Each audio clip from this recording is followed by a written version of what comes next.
Let's head back to the Storm Team Weather Center. Chief Meteorologist Dave Nussbaum, and it certainly was a hot day today, Dave.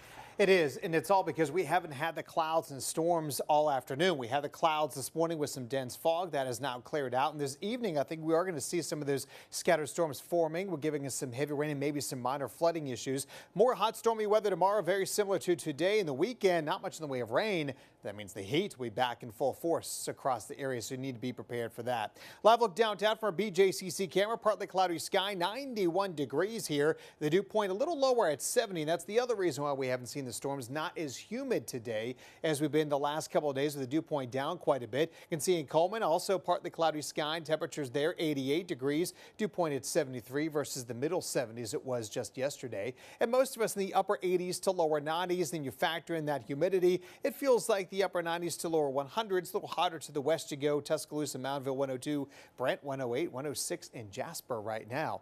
Live look at the radar. Most of us are dry, but noticing a new trend. Some showers starting to pop up here in northern Tuscaloosa County, part of Fayette and Walker County, and more storms back to our west. These may be the start of what we're starting to see here trying to pop up this afternoon. They're not lasting very long, but they're starting to break up the cap, if you will, here, giving us the threat for some of that rain developing. But you can see the bigger picture shows most of us partly cloudy, but the cloud cover to our west, that's part of a little upper level wave coming through part of Mississippi. This is going to arrive a little later this evening, and you can see here, we look at energy and spin out there. Not much initially, but as we get to a little later this evening into tomorrow, some more of that energy coming in and more of that upper level system spinning through, and that's going to help to keep rain in the forecast for tomorrow. There is a level 1 chance for some flash flooding today, but I'm not expecting anything too significant widespread. So look for that chance for rain increase as we go through the evening at about 40% there as temperatures fall to the 70s. We'll keep a few showers in overnight tonight as we fall down to the 70s as well. Now, futurecast showing here, yep, there's some of those showers beginning to pop up at this 5 o'clock hour, and if they do develop, could blossom quite a bit through 7 o'clock.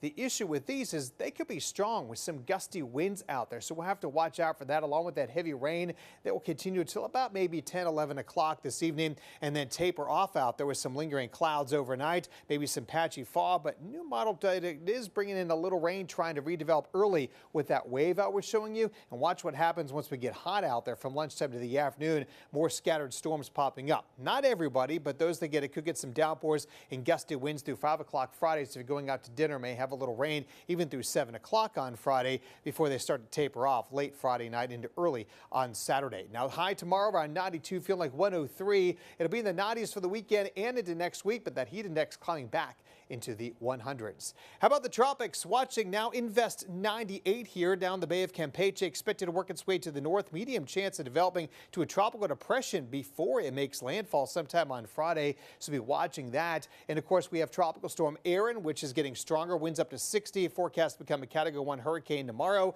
Category 3, it looks like this one will turn to the north. Not a threat to us, which is good news, but the East Coast needs to watch that one closely.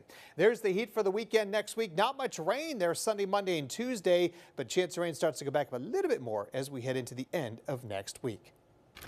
Coming up.